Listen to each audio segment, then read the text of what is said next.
Olá pessoal, tudo bem?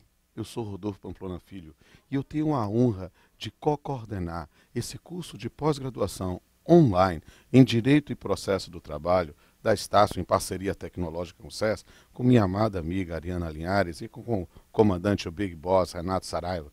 E meus amigos, nós temos um compromisso de dar a vocês o melhor conteúdo, o mais atualizado, para ter o melhor curso de pós-graduação online em Direito e Processo do Trabalho do país.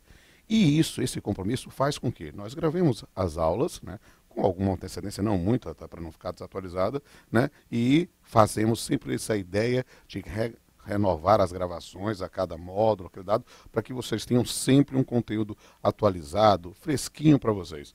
Mas às vezes surge um fato superveniente, surge alguma situação em que, com a aula já tendo sido exibida, está no ar, ou uma ideia que não é de um corte específico, porque todo o programa precisa ser bem organizado, bem planejado, para vocês saberem exatamente o que estão estudando na pós, surge um fato que faz com que eu venha aqui gravar o que eu chamo de pílula de atualização. O que é a pílula de atualização? É perceber que as aulas que já foram exibidas nesse ponto estão atualizadas, estão top, vocês têm um melhor conteúdo, mas é preciso trazer um plus. É preciso agregar algumas informações que são importantíssimas. E é o caso de hoje. Nós vamos falar aqui sobre a Lei 13.429 de 2017, a Lei da Terceirização.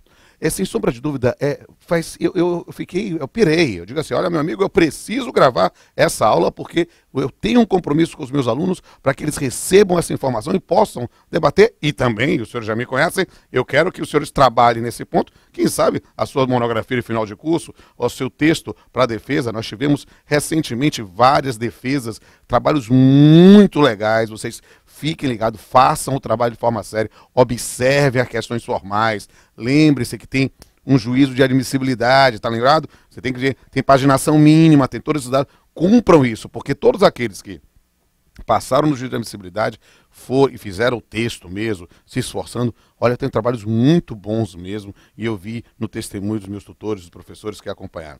E um dos temas fascinantes, sem sombra de dúvida, já foi objeto de várias monografias e agora renova-se o gosto, é o tema da terceirização, em especial com o advento da Lei 13.429 de 2017.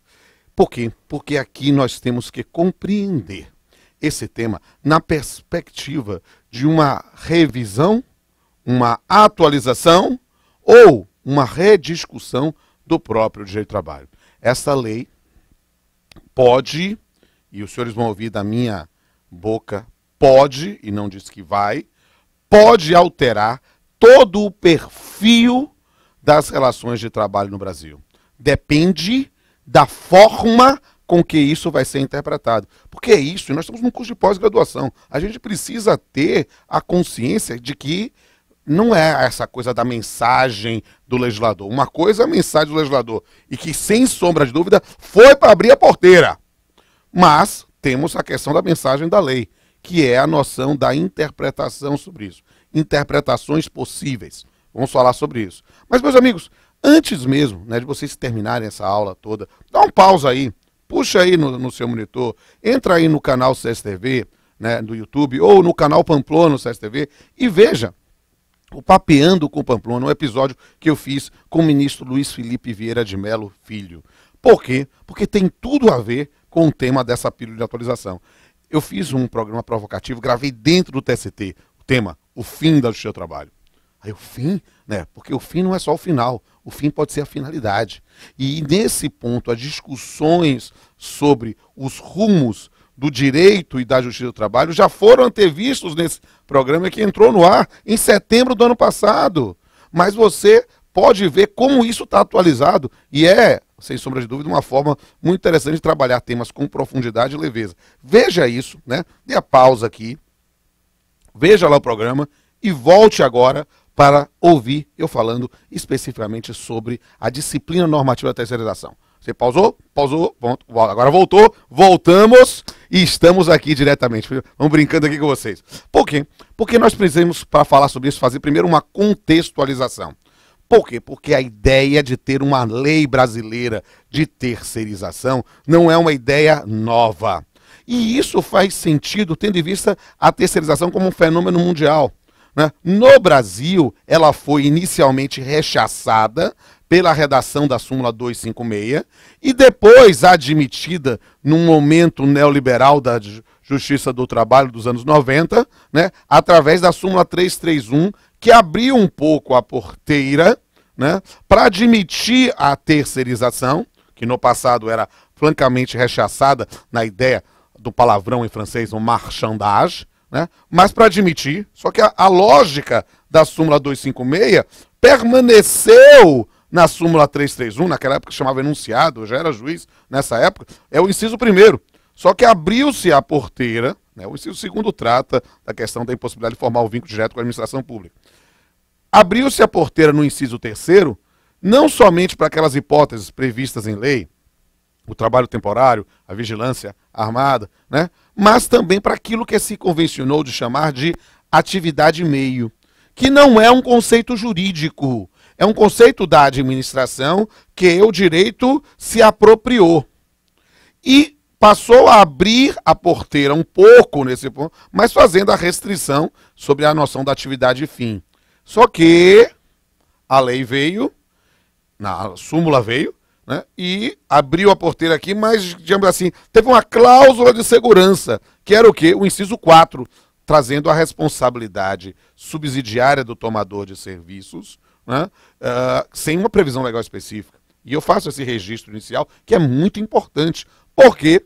Porque as pessoas, os senhores sabem que eu sou um poliamorista, eu ensino tanto civil como trabalho com a mesma paixão. E uma das coisas que é importante compreender é que está lá no meu livro de obrigações com Pablo, desde o início do século, né, dizendo especificamente que subsidiariedade nada mais é do que uma solidariedade com benefício de ordem. E isso é um ponto importante para se compreender nesse tema. Por quê? Porque, de fato, nós tínhamos uma subsidiariedade, leia-se, uma solidariedade com benefício de ordem criada pela jurisprudência. Não por previsão legal específica, não por vontade das partes, como é a regra do Código Civil. Nós tínhamos uma construção jurisprudencial.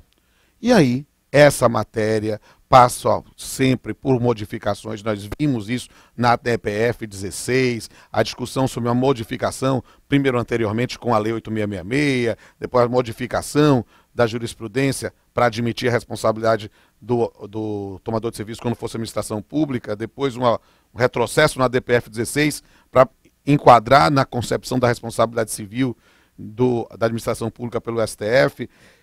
E aí temos questões ainda no Supremo Tribunal Federal, a discussão sobre os operadores de telemarketing, essa noção do que pode se terceirizar, e a lei veio como um reclamo antigo da classe empresarial brasileira, e dentro desse momento político do país, ela se torna lei. Mas é preciso informar, senhores, deixar informado que esse não era o único projeto de lei que tramitava no Congresso Nacional. Veja, aí você daqui a pouco dá uma pausa na exibição, veja o PL 4.330 de 2004, da Câmara dos Deputados. Não foi esse o texto recentemente convertido em lei, porque ele foi alvo de grande discussão acadêmica e social nos últimos anos, né? E em sua atual redação, porque ele continua em tramitação, né, estabelecia algumas salvaguardas para os trabalhadores terceirizados. Foi aprovado na Câmara e enviado ao Senado Federal, tendo recebido a identificação de PLC número 30 de 2015. Esse projeto de lei, que não foi o aprovado, ainda pode ser. É claro que pode parecer uma coisa estranha ter uma nova lei de terceirização em tramitação, porque, de acordo com uma recente notícia no site da Casa, o presidente do Senado, o senador Eunício Oliveira, assegurou que o projeto seria objeto de votação, tendo o relator, o senador Paulo Paim, já liberado o parecer. Esse aqui é um tema muito interessante, sabe por quê, meus amigos? Porque nós somos uma pós-graduação, a gente precisa compreender isso. Nesse momento que eu digo, dá uma pausa, aquela pausa que eu disse, passa aqui, vá de novo lá no YouTube, no canal Pamplona, bote canal Pamplona no YouTube, se você quiser seguir será um prazer, porque aí você recebe as atualizações sempre. Vá lá no canal Pamplona e veja na parte de debates, né? Você vai ver eu participando de alguns debates, inclusive aqui no SES, sobre essas questões, sobre esse projeto de lei. E você vai ver eu debatendo com o deputado Arthur Maia, que foi o relator na Câmara dos Deputados, com a participação também da CUT, de setores empresariais. Veja lá, porque eu já trago algumas referências sobre o projeto que ainda está em tramitação. Por quê? Porque esse projeto, convertido na Lei 13.429 de 2017, era o projeto de lei 4.302, que era anterior. Era o projeto de 1998, de autoria do Poder Executivo Federal, quando era presidente ainda Fernando Henrique Cardoso. Esse PL tramitou inicialmente na Câmara dos Deputados, foi aprovado e enviado ao Senado Federal, que apresentou um texto substitutivo, motivo pelo qual que houve o retorno da matéria à Câmara para deliberação. Aí ele foi aprovado, assim, a toque de caixa, depois de ficar algum tempo no Congresso Nacional com indas e vindas, foi aprovado pela Câmara dos Deputados dia 22 de março, foi 231 votos a favor, 188 contra e 8 abstenções, e sancionado pelo Presidente da República 31 de março. A lei. Algumas questões são importantes sobre a tramitação dessa lei, né? Primeiro, por quê? Porque dentro ainda dessa tramitação, do questionamento do projeto de lei 4.302 de 98, né, essa matéria ainda está pendente do Supremo Tribunal Federal, pode ser que ele saia pela tangente, diz que perdeu o objeto, ou não. O fato é que foram ajuizados 4 mandados de segurança. Os mandados de segurança 34.708, 34.711, 34.714 e 34.719. Esses mandados de segurança tinham como básica, fundamentação principal, a ausência de apreciação da mensagem 389 de 2003, apresentada em agosto de 2003 pelo Poder Executivo, já substituído, não era mais Fernando Henrique, mas sim Lula, o presidente da República, em que foi requerida a retirada de pauta do projeto de lei. Perceba, meus amigos, olha que coisa interessante. Um projeto começou no Congresso Nacional, no governo Fernando Henrique, em 98. Em 2003, o novo presidente, que era Luiz Inácio Lula da Silva, pediu a retirada, o Congresso não apreciou, ficou lá. O requerimento do presidente da República ficou lá parado, né? E aí, nesse ponto, o pessoal agora, pós-impeachment, retomou a marcha de um projeto que, em tese, o seu próprio autor já teria pedido a retirada. E perceba, se houvesse a homologação dessa retirada, estaria prejudicado o projeto de lei. E essa é a discussão básica no Congresso Nacional, no Supremo Tribunal Federal, né? Seriam nulos todos os atos posteriores. O relator, o ministro Celso de Mello, né, solicitou esclarecimentos ao presidente da Câmara dos Deputados, né, sem, todavia, determinar a suspensão da tramitação ou a possibilidade de sanção ao veto. Tanto que se tornou a lei. A gente vai discutir se perdeu ou não o objeto, mas perceba, neste mundo, não vou dizer admirável, mas nesse mundo novo em que nós estamos, em que a segurança jurídica parece passar en passant pelos nossos legisladores e pelos nossos julgadores, olha que situação, que é uma sinuca de bico, meu irmão. Por quê? Porque imagine que, numa virada política, o Supremo Tribunal Federal diga, olha, isso aqui precisa ser apreciado. E se apreciado, eu tenho que declarar a nulidade. De repente, nós não podemos ter, né, no Brasil, pela primeira vez, uma lei que vai ser declarada nula por um erro de tramitação. Olha que coisa fantástica pode gerar. Não estou dizendo que vai acontecer. Talvez, no conchavo político, a decisão possa ir no sentido de perda do objeto do mandato de segurança. Mas o fato é que, e eu digo isso na condição de quem é juiz há 22 anos, né? Eu como juiz tenho que cumprir meta, o Supremo parece que não. Mas nesse ponto, parece algo que dentro dessas múltiplas formas a se disciplinar a matéria, pode ser um caminho. Mas, superado isso, vamos analisar a Lei 13.429 de 2017, a lei da terceirização. Nós vamos falar primeiro alguns aspectos gerais. Porque essa lei, na verdade, ela altera, ela foi construída de tal forma, alterando a Lei 6.019 de 74, que é a lei do trabalho temporário, né? Perceba, meus amigos, que isso é uma coisa importante. Trabalho temporário no Brasil é uma modalidade de terceirização, uma modalidade de intermediação de mão de obra. Mas, no trabalho temporário, você poderia contratar, não só pode, em tese é destinado a isso, justamente para atividade fim. Né? A ideia de contratações, da terceirização, na forma disciplinada pela súmula 331, era só para atividade e meio. Aqui no trabalho temporário sempre pôde para atividade fim.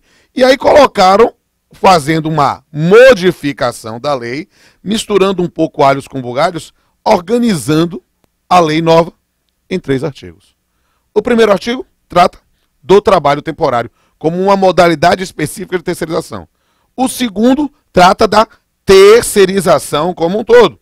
E o terceiro, simplesmente, a discussão da vigência imediata da lei.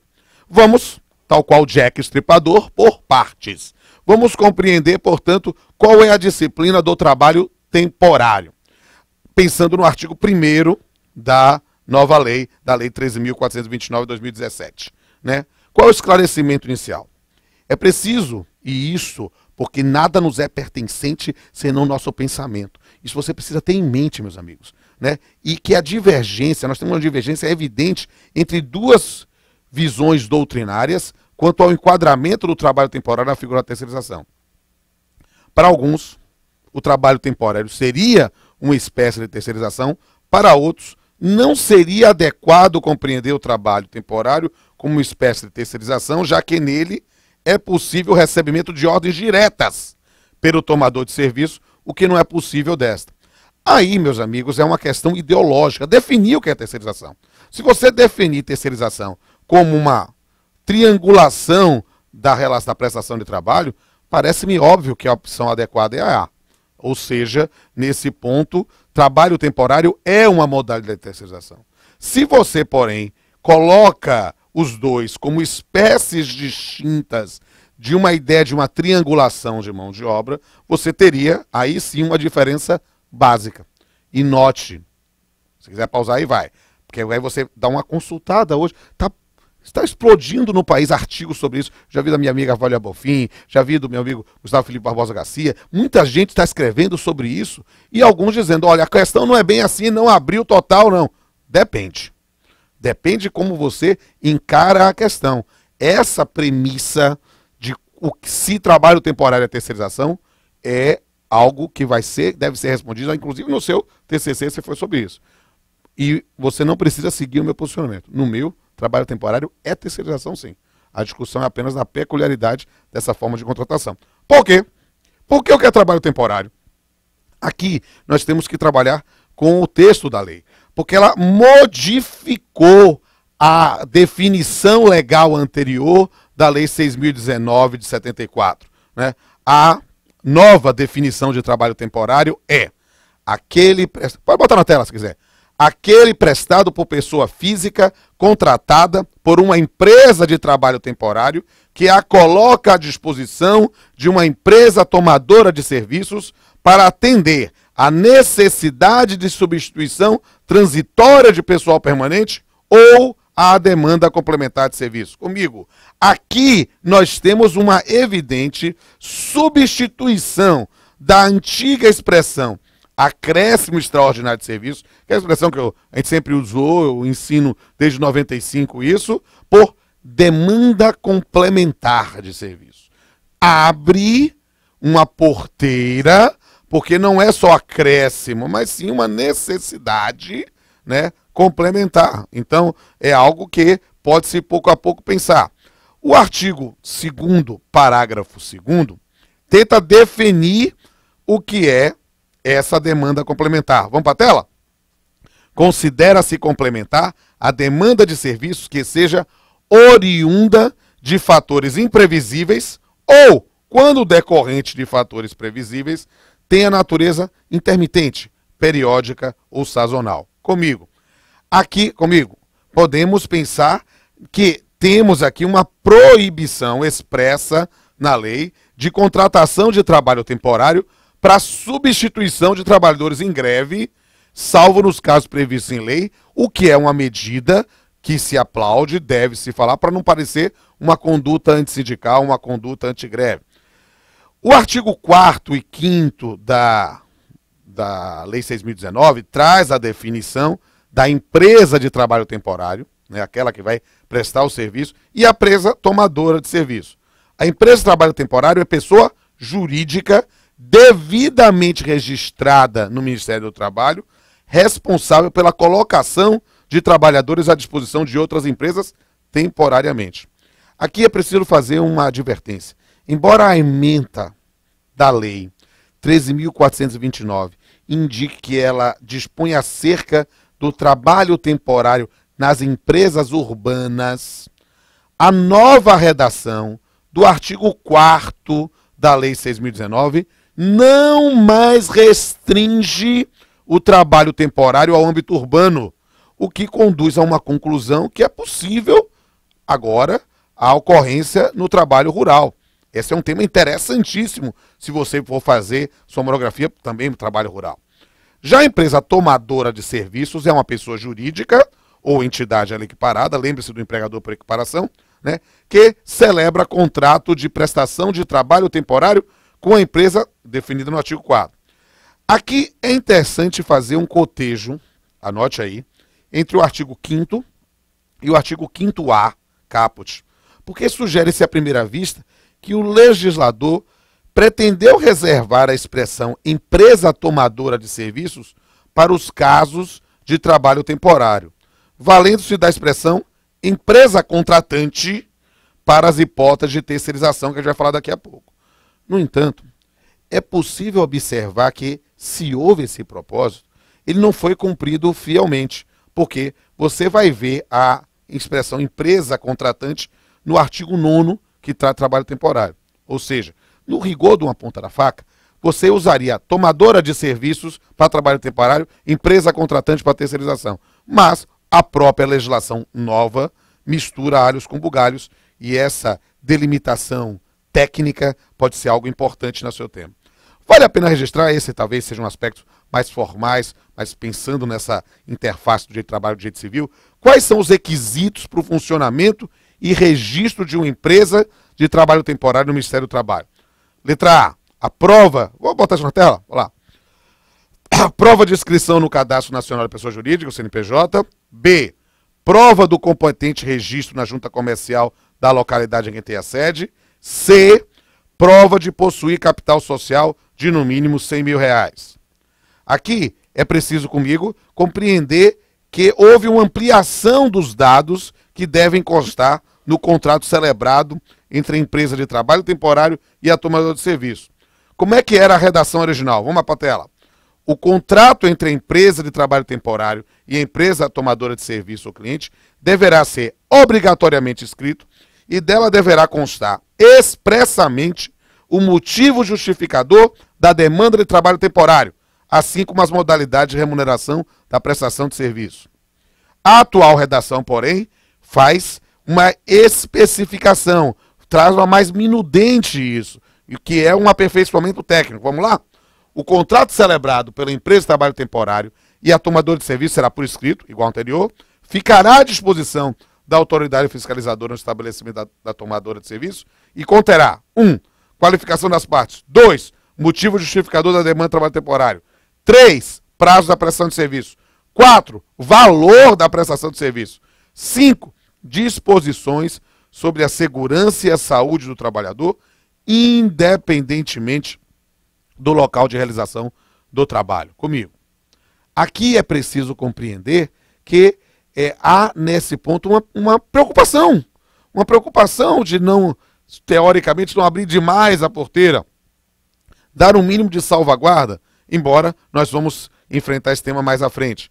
Porque vale a pena registrar que há uma modificação em relação aos prazos. O contrato de trabalho temporário, com relação ao mesmo empregador, né, eu diria, com relação ao mesmo tomador de serviços, né, não poderá exceder ao prazo de 180 dias, consecutivos ou não. É uma regra, né, de restrição no artigo 10, parágrafo 1º. Na redação original da Lei 6.019, o prazo era de 3 meses. A gente sempre fazia aquela distinção, 3 meses ou 90 dias. 90 dias, contrato de experiência, 3 meses, contrato temporário. Salvo se houvesse autorização concedida pelo Ministério do Trabalho. A portaria 798 de 2014, deste órgão, arrola em seu artigo 2º hipóteses de celebração de contrato temporário por período superior a 3 meses. Provavelmente, essa portaria será revista para adequação à nova legislação. O contrato, porém, ele pode ser prorrogado por até 90 dias, consecutivos ou não, além do prazo estabelecido no parágrafo 1º desse artigo, quando comprovado que a manutenção das condições que ensejaram. Perceba, tenham prorrogações, consecutivas ou não, né? Mas, nesse ponto, é preciso verificar o prazo, observado o prazo lá de 180. O trabalhador temporário que cumprir o período estipulado nesses 2 parágrafos, né, somente pode ser colocado à disposição da mesma tomadora de serviço em um novo contrato temporário, que tem que estar lá escrito, tem todos os elementos formais que são importantes. Pense você na sua advocacia, prefeito de ônibus da prova, não é mesmo? Após 90 dias, digamos assim, um prazo de carência entre uma celebração ou outra. Contrato anterior ao prazo previsto caracteriza vínculo empregatício, ou seja, já tem uma presunção de fraude, interessante isso no texto, mas foi vetado, e isso é interessante, no momento que se fala de negociado sobre legislado, né, foi vetado o parágrafo que autorizaria a alteração do prazo do contrato temporário por acordo ou convenção coletiva. Claro que digamos assim, aquelas trombetas da flexibilização vão dizer, não, já pode pela autonomia coletiva da vontade, mas o fato já é um indício de que talvez não possa, já é uma regra restritiva. Ainda sobre o trabalho temporário, vamos falar um pouquinho da dinâmica contratual, né? Por quê? Porque, pelo artigo 9º, parágrafo 3º, há a possibilidade expressa de contratação de trabalho temporário para atividade meio ou atividade fim. Não há restrição no trabalho temporário. E o que é interessante? Uma previsão expressa no artigo 9º, parágrafo 1º. Se você não está acompanhando a lei do lado, por favor, dá um pausa aí, puxa a lei para ir acompanhando essas minhas observações. Está expresso lá que é responsabilidade da tomadora de serviços garantir as condições de segurança, higiene e salubridade dos trabalhadores quando o trabalho for realizado em suas dependências ou local previamente convencionado em contrato. Isso aqui vai ser interessantíssimo para uma monografia final de curso, para discutir responsabilidade civil por acidente de trabalho ou por doença ocupacional. Por quê? Porque alguém vai discutir, será que essa previsão importa no afastamento da responsabilidade jurídica da empresa prestadora, ou seja, da verdadeira empregadora? Só a tomadora que vai ter? Eu confesso a vocês que eu tenderia, pensando em responsabilidade civil subjetiva, a dizer que não, porque nós temos que verificar a participação de cada um na concepção de culpa. E se você pensar em responsabilidade civil objetiva, pensando no parágrafo 1927, aí que a porteira está aberta. O que é interessante falar? Que foi estabelecido um dever da empresa tomadora estender ao trabalhador da empresa de trabalho temporário o mesmo atendimento médico, ambulatorial e de refeição destinado aos seus empregados, existendo a dependências ou local para designado. Ou seja, para que não haja discriminação entre trabalhadores permanentes e trabalhadores temporários, né?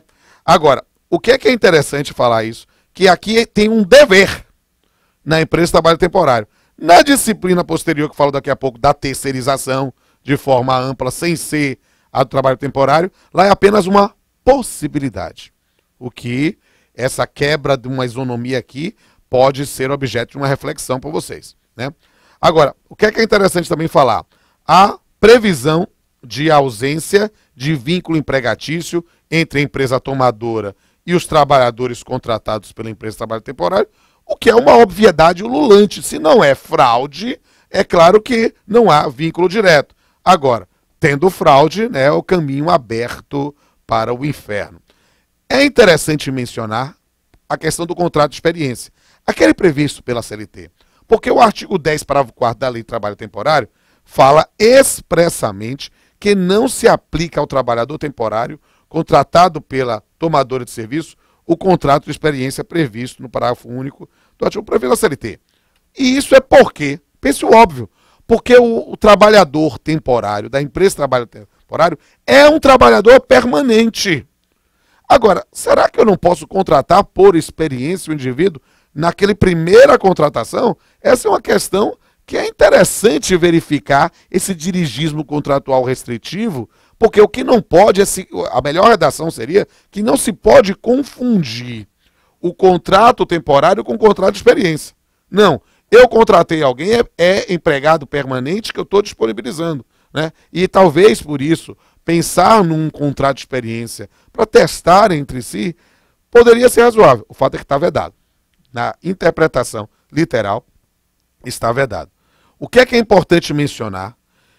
A questão da responsabilidade, que é colocada de forma expressa. A redação anterior não era boa. A melhor redação agora é essa. A empresa contratante é subsidiariamente responsável, subsidiariedade, solidariedade com benefício de ordem, pelas obrigações trabalhistas referentes ao período em que ocorrer o trabalho temporário. Em relação, obviamente, às contribuições previdenciárias, tem que ser observado o artigo 31 da Lei 8.202 de 91, que já estabelecia essa responsabilidade. Lá a previsão era expressa dessa atuação que sempre foi utilizada, né? É a questão de um quadro de uma solidariedade. Aqui, ao benefício de ordem. Pensou em trabalho temporário. Vamos para o artigo 2º. Terceirização. Qual é o babado? É perceber que nós temos agora finalmente uma previsão legal específica de terceirização.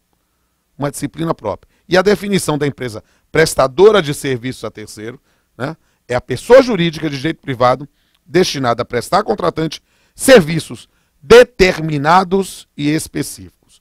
Não se usa a expressão atividade meio ou atividade fim neste conceito, né? O que é que nós temos de cara? Que não é possível haver terceirização por empresário individual e que é preciso que haja uma delimitação do objeto social da empresa prestadora. Aqui, porém, algumas pessoas vão dizer aqui, olha, e a gente vai falar sobre isso, né? Será que nesse caso, então, está vedada a pejotização? Olha, quando você pensa que você contrata alguém diretamente como pessoa jurídica e essa pessoa faz como empresário individual, é claro, temos uma vedação expressa. Mas, sinceramente, eu acho muita inocência achar que isso não respalda a pejotização. Talvez não respalde na visão mais castiça. O brasileiro sempre dá um jeitinho para tudo. O cara faz uma pessoa jurídica, uma limitada, ele e o outro colega, ele e a amiga, não pode fazer entre marido e mulher, mas ele entre o irmão, ou algo do gênero, acaba constituindo isso, ele e o filho, né? Nós temos nesse ponto uma situação que é possível imaginar assim. Não há limites para a criatividade humana quando quer fraudar direitos. Esteja ligado nisso, né? Por quê? Porque a quarteirização foi consagrada expressamente. Fala lá, a empresa prestadora de serviço contrata, remunera e dirige o trabalho realizado por seus trabalhadores ou subcontrata outras empresas para a realização desse serviço. Ou seja, a quarteirização foi prestigiada. E aí, a sequência é infinita. Quarteirização, quinteirização, sextarização, ou hexerização, sei lá que nome a gente vai usar isso aí. Porque é um dado importante para dizer. É claro que dentro dessa ideia de empresas prestadoras de serviços terceirizados, há alguns requisitos para o funcionamento da empresa dessa prestação de serviço. Prova de inscrição no CNPJ. Vamos botar na tela? Bota na tela.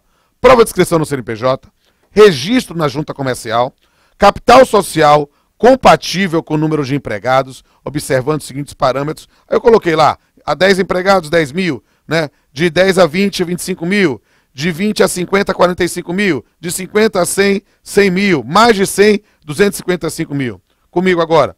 A ideia, sim, é dizer, será que a ausência de capital social mínimo implica, por si só, fraude trabalhista ou consiste em mera regularidade administrativa?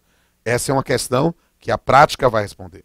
É preciso dizer, porém, o tempo está acabando, mas eu vou dar uma aula um pouco mais ampla, tá? Para a gente ficar tudo num bloco só, para facilitar a vida de vocês. Pode, Thiagão? Acho que pode, né? Vamos levar. Se não puder, a gente depois edita.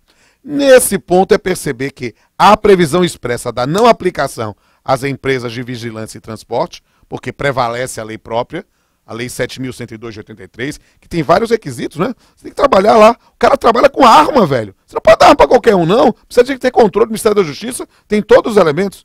Tem um novo artigo 19b da lei 6.019 que fala expressamente, não se aplica também para o trabalho temporário. porque tem regulamentação especial. Isso não pode ser esquecido. A definição de contratante, porém, está na lei. Pessoa física ou jurídica que celebra contrato, ou seja, eu estou recebendo, aí eu posso ser pessoa física, né? Celebra o contrato com uma empresa de prestação de serviço. Tem alguns requisitos formais do contrato, que é a qualificação das partes, especificação do serviço, o prazo para a realização do serviço e o valor, né? Aí esses contratos podem, já em vigência, o artigo 19C da lei fala que podem, se assim acordarem, ser adaptados, o que parece razoável. Falando nessa parte final, a dinâmica contratual, né? Quais são as previsões específicas sobre isso?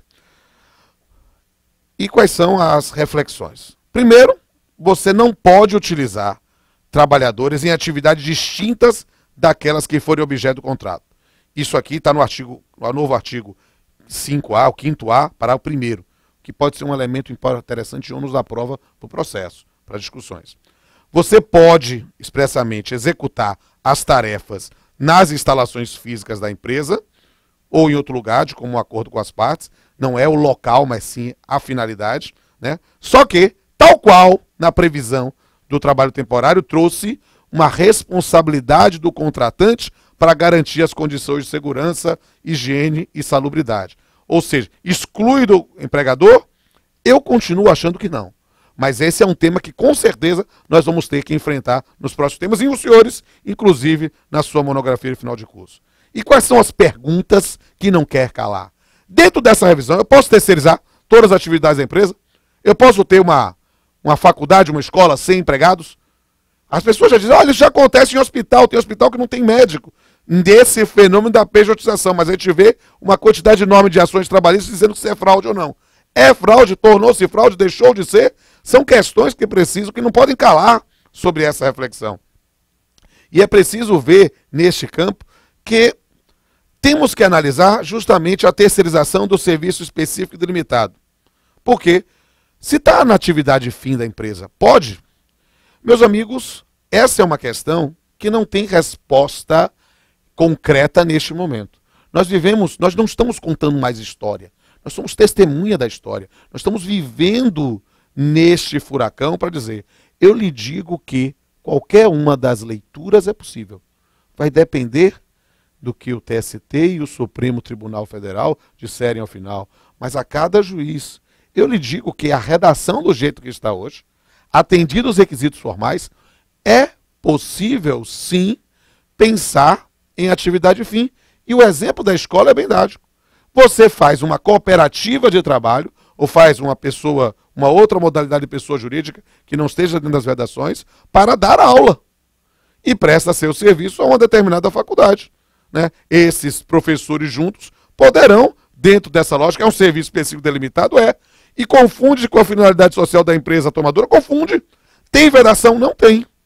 Então é um caminho. Claro que o que eu estou dizendo dessa leitura desse tema é uma provocação, senhores, porque nós podemos, sim, achar fundamentos jurídicos para rechaçar essa ideia. Vou dizer alguns, não estou dizendo que eles vão prevalecer.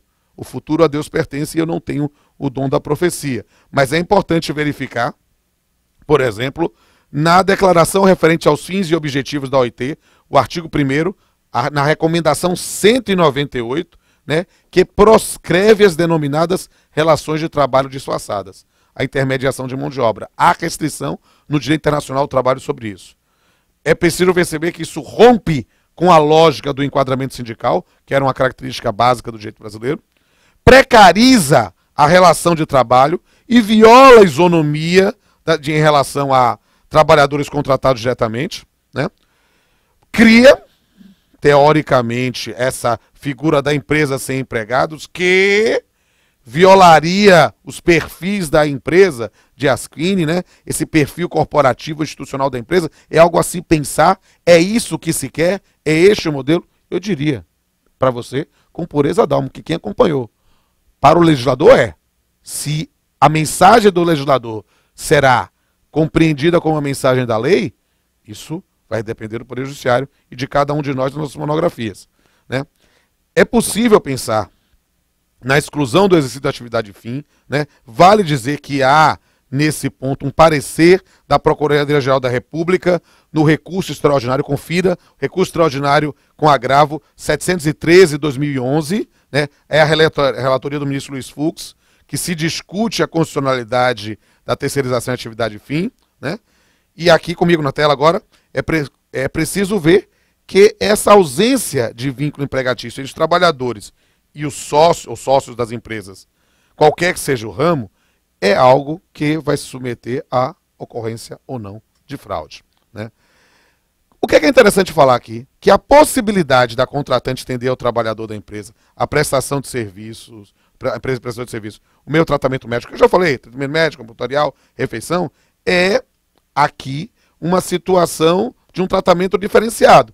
No trabalho temporário, lá é obrigação, porque lá pode terceirizar na atividade fim. Aqui na terceirização genérica é só uma possibilidade. Então, será que isso quer dizer, e temos pessoas que estão já defendendo isso, que não se abriu totalmente, né? Essa é uma questão a se refletir. E como questão final, eu preciso dizer que há mérito sim. Eu não sou muito simpático à lei, não vou mentir, mas há mérito. E qual é o maior mérito dessa lei? Primeiro, ser uma lei e não uma súmula. Vai dizer para o investidor internacional que você tem que saber uma súmula para aplicar, para fazer um contrato, é um negócio complicado. Mas mais do que isso, ela expressamente mantém a diretriz do inciso 4 da súmula 331. Traz uma responsabilidade subsidiária pelas obrigações trabalhistas, né, referentes ao período. O que, sem sombra de dúvida, volta ao império da legalidade e não somente da construção jurisprudencial. Meus amigos, isto foi uma pílula de atualização. Os senhores têm um compromisso do coordenador do programa, do coordenador do curso, que surgindo qualquer outra lei, qualquer outra modificação, qualquer discussão jurisprudencial, eu ou qualquer outro professor, nós viremos aqui para fazer pílulas de atualização. Por quê? Porque o nosso compromisso com vocês é que vocês tenham o melhor curso de pós-graduação online em Direito e Processo do Trabalho do país. O melhor em atualização, o melhor em conteúdo. Nós já fizemos isso, continuamos fazendo e continuaremos realizando isso. Para o seu bem, é uma honra trabalhar com vocês.